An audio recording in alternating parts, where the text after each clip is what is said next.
à tous. Aujourd'hui, dans ce module, je vais vous parler des différents mécanismes d'antibiorésistance. Avant de vous présenter ces mécanismes, je vais d'abord vous donner la définition de l'antibiorésistance et vous faire un petit cours d'histoire. En effet, il faut savoir que dès la découverte des premiers antibiotiques, des phénomènes d'antibiorésistance ont été décrits chez différentes bactéries. L'antibiorésistance, c'est la capacité qu'a une bactérie à survivre à l'action d'un antibiotique, quelle que soit son action, c'est-à-dire bactériostatique ou bactéricide. La bactérie sera capable de résister et de continuer à proliférer. Il faut savoir que dans l'antibiorésistance, on peut la distinguer sous deux types différents. En effet, il arrive que certaines bactéries soient capables de résister sans jamais avoir été en contact avec un antibiotique donné. C'est ce qu'on appelle la résistance naturelle.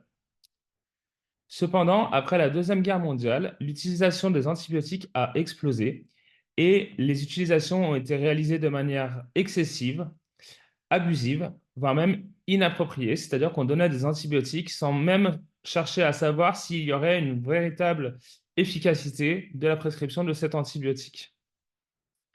Par conséquent, cette utilisation abusive des antibiotiques a fait évoluer le monde bactérien. C'est ce qui a donné ce qu'on appelle aujourd'hui la résistance acquise, c'est-à-dire que des bactéries ont évolué avec une exposition à ces antibiotiques et sont devenues résistantes, alors qu'initialement, elles ne l'étaient pas. Nous allons maintenant voir la différence concrète entre la résistance naturelle et la résistance acquise. La résistance naturelle, elle peut être caractéristique et spécifique à un genre bactérien, à une espèce bactérienne ou à un ensemble d'espèces. Par exemple, l'espèce Staphylococcus aureus est connue pour être naturellement résistante aux antibiotiques tels que la ceftazidime ou l'astréonam. Chez les entérobactéries, nous avons plusieurs espèces bactériennes, par exemple, qui sont connues pour résister aux aminopénicillines. Et ceci, ce sont des résistances naturelles, car toutes les bactéries qui seront associées à une espèce seront résistantes à ce type d'antibiotiques. Il faut savoir que cette résistance naturelle est portée par le chromosome bactérien, c'est-à-dire qu'il y a des gènes qui seront retrouvés dans le chromosome bactérien.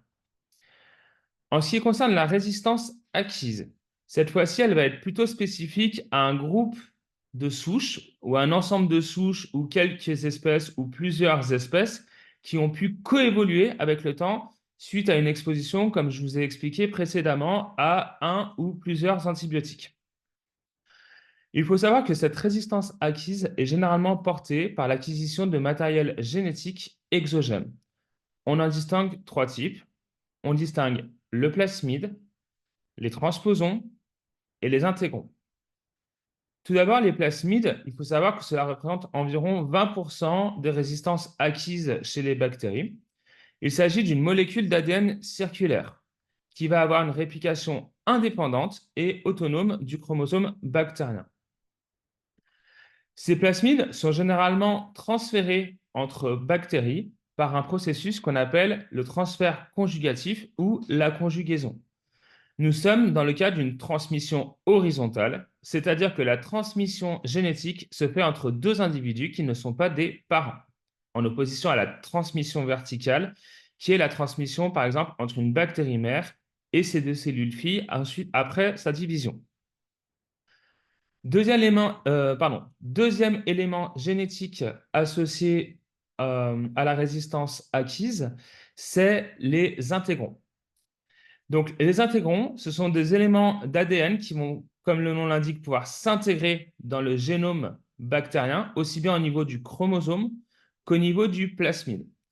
Leur intégration peut se faire sous forme de cassettes de résistance où il y aura des gènes qui codent pour des protéines et qui vont donc permettre de produire, par exemple, une enzyme ou un leurre, qu'on verra dans les mécanismes suivants, pour inhiber l'action d'un antibiotique.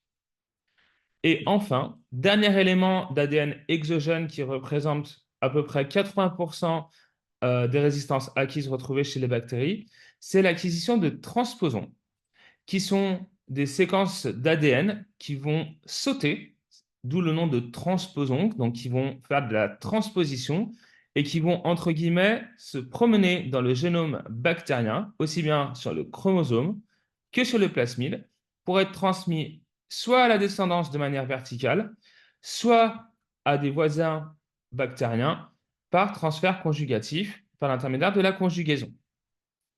Il faut savoir que l'antibiorésistance est un problème de santé publique majeur.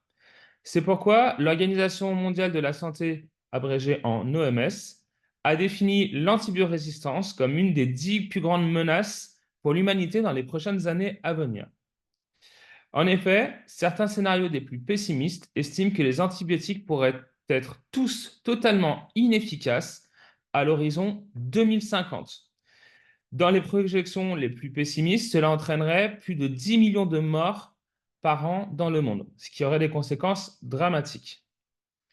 Par ailleurs, cette antibiorésistance est très largement associée à ce qu'on appelle les infections nosocomiales, qui sont des infections contractées dans des établissements de soins, tels que les hôpitaux, les maisons de retraite ou les maisons médicales. Ces infections nosocomiales vont toucher plutôt des personnes fragiles, dites immunodéprimées, et vont conduire à des infections plus ou moins sévères. Donc, dans un contexte où l'antibiorésistance est croissante et que les antibiotiques seraient de plus en plus inefficaces, cela accentuerait encore plus le nombre d'infections nosocomiales qui s'élève aujourd'hui à plus de 180 000 morts par an en Europe. L'OMS, pour lutter contre l'antibiorésistance, a défini 3 niveaux de priorité. Premier niveau de priorité, c'est le niveau de priorité critique qui va regrouper 4 espèces bactériennes ou genres bactériens. On va retrouver par exemple Acinetobacter baumannii qui appartient à la liste, pardon, on va retrouver Acinetobacter baumannii qui appartient à la liste SKP qui fait partie des principaux agents bactériens connus pour résister aux antibiotiques. On va retrouver les entérobactéries par rapport aux céphalosporines de troisième génération ou au carbapénem. En deuxième niveau de priorité, on va retrouver un niveau de priorité élevé, où là, on va retrouver par exemple les espèces de salmonelle typhoïde, donc qui sont responsables de la fièvre typhoïde. On va retrouver les espèces de Shigella. On va également retrouver les espèces de salmonelle non typhoïde, donc qui sont plutôt associées aux infections alimentaires. Et le dernier niveau de priorité est le niveau de priorité moyen, où on va retrouver les différents streptocoques, donc streptocoque A, streptocoque B, streptococcus pneumoniae, mais également le staphylococcus aureus méticilline résistant. Nous allons maintenant voir en détail les différents mécanismes associés à cette antibiorésistance. Il faut savoir que la bactérie est capable d'utiliser plusieurs mécanismes différents pour lutter contre un seul type d'antibiotique. Par ailleurs, il est également possible qu'un seul mécanisme soit capable de protéger la bactérie contre plusieurs familles d'antibiotiques. Et enfin, il faut garder à l'esprit que ce n'est pas parce que deux souches bactériennes peuvent avoir la même résistance contre un antibiotique qu'elles utiliseront les mêmes mécanismes. Par conséquent, si l'on veut déterminer précisément le mécanisme mis en jeu par la bactérie afin de se défendre contre un antibiotique, il faudra faire appel à des techniques de biologie moléculaire telles que du séquençage ou des techniques d'identification par PCR. Le premier mécanisme associé à l'antibiorésistance est la diminution de la perméabilité bactérienne. Généralement, cette diminution de perméabilité est créée par l'apparition de mutations dans des protéines de la paroi bactérienne qu'on appelle les porines. Cette mutation va donc conférer à la bactérie l'avantage de diminuer la perméabilité, c'est-à-dire la capacité qu'a la bactérie à faire rentrer des molécules. Par ailleurs, il est également possible que cette mutation puisse affecter également la synthèse du nombre de porines. Donc, si la mutation baisse le nombre de porines, cela permettra à la bactérie d'éviter une entrée trop importante d'un antibiotique, le temps par exemple que d'autres mécanismes se mettent en place. Il faut savoir que ce mécanisme de diminution de perméabilité est fréquemment retrouvé chez les bactéries gram-négatifs qui leur permettent entre autres de résister assez fortement à la famille des bêta-lactamines, mais également au chloramphénicol, au trimethoprim et à d'autres antibiotiques. Le deuxième mécanisme d'antibiorésistance dont je voudrais vous parler est la formation de pompes à efflux, qui sont également des éléments protéiques que cette fois-ci la bactérie va synthétiser afin de pouvoir rejeter, par exemple, des molécules comme les antibiotiques qui vont rentrer dans son cytoplasme. Il faut savoir qu'il existe 5 grandes familles de pompes à efflux qui vont avoir des spécificités de substrats qu'elles vont pouvoir prendre en charge et rejeter. Et il faut également savoir que ce mécanisme est fréquemment retrouvé chez les bactéries gram-positifs, les gram-négatifs, mais également chez les cellules eucaryotes qui nous constituent et qui permettent, par exemple, chez nous, de résister à certains médicaments. Nous allons maintenant voir le troisième mécanisme d'antibiorésistance qui va être la modification de la cible des protéines. J'en ai listé trois principaux qui sont fréquemment décrits chez les bactéries. Et donc, nous allons commencer par le premier qui est la modification des protéines de type PLP. PLP, c'est l'acronyme qui signifie protéines liant pénicilline. Il faut savoir que ces protéines sont impliquées dans un processus physiologique de création de la paroi bactérienne. Et donc, le fait d'être ciblé par des pénicillines, qui sont des antibiotiques de la famille des bêta-lactamines, cela va empêcher la bactérie de synthétiser totalement sa paroi. Et du coup, c'est ce qui va expliquer l'effet inhibiteur, par exemple, d'une pénicilline en liant cette protéine bactérienne qui est la PLP. Donc, comment la bactérie va se servir en fait de cette interaction antibiotique et PLP à son avantage? Elle va avoir trois grandes stratégies. La première stratégie pour la bactérie va être en fait de diminuer l'affinité de sa protéine PLP pour la pénicilline. Étant donné qu'on est dans une interaction protéine-protéine, je ne vais pas faire un cours de biochimie structurale, mais du coup, si la structure, par exemple, de la PLP est légèrement modifiée, l'interaction entre la pénicilline et la PLP va être plus transitoire et du coup, ça va diminuer l'efficacité de l'action de l'antibiotique de type pénicilline. Deuxième stratégie, c'est une stratégie plus de saturation de la part de la bactérie qui va en fait considérablement augmenter la synthèse de ces protéines de PLP, de telle sorte que l'antibiotique soit totalement chargé et saturé en PLP et qu'il ne puisse pas avoir d'action justement sur le blocage de la synthèse de la paroi bactérienne. Par conséquent, la bactérie elle aura suffisamment de protéines PLP et du coup, elle pourra toujours continuer la synthèse de sa paroi. Enfin, dernière stratégie, c'est la synthèse de nouvelles protéines de type PLP. Donc ça, c'est un mécanisme qu'on retrouve par exemple chez Staphylococcus aureus méticine résistant, les souches dites de type SARM, où en fait, elle va sécréter une nouvelle PLP, par exemple la PLP2A, qui ne va pas du tout être reconnue par les antibiotiques de type pénicilline. Et du coup, cela va totalement inhiber l'action de la pénicilline sur ces souches qui auront cette nouvelle PLP. C'est également une stratégie qu'on retrouve chez les souches de streptocoques, où on va avoir trois appellations. On va avoir les streptocoques pneumoniae dits sensibles à la pénicilline, ceux dits de sensibilité diminuée et ceux qui seront résistants. Et on s'est aperçu qu'il y avait également des stratégies de synthèse de nouvelles protéines de type PLP qui expliquaient pourquoi en fait, les souches de streptococcus devenaient de plus en plus résistantes. L'autre grande famille d'antibiotiques qui va avoir ses cibles modifiées, ça va être les quinolones. On va retrouver cette stratégie notamment chez Escherichia coli et chez Pseudomonas aeruginosa.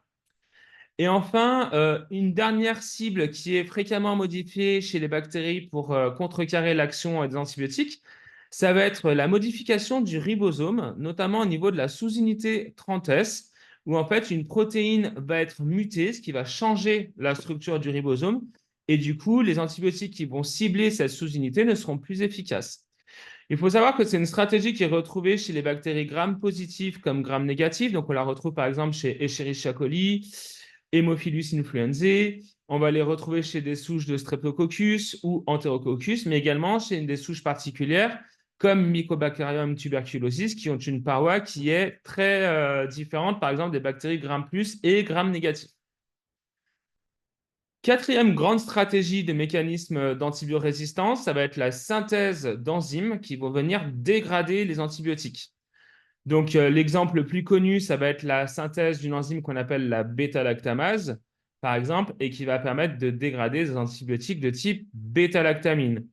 Donc, on sait aujourd'hui qu'en santé publique, on a un gros problème avec des souches qui possèdent des bêta-lactamases à spectre étendu, qu'on abrège sous le cycle bêta-LSE, et qui vont conférer en fait une énorme résistance à toutes les familles d'antibiotiques appartenant aux bêta-lactamines.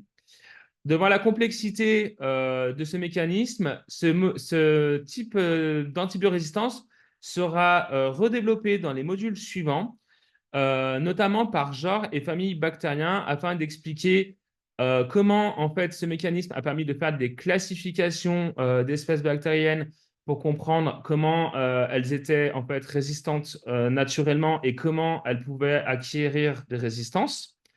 Et on verra également dans les modules suivants en fait comment on peut discriminer l'identité des différentes enzymes entre une bêta-lactamase à spectre étendu, une pénicillinase ou une céphalosporinase.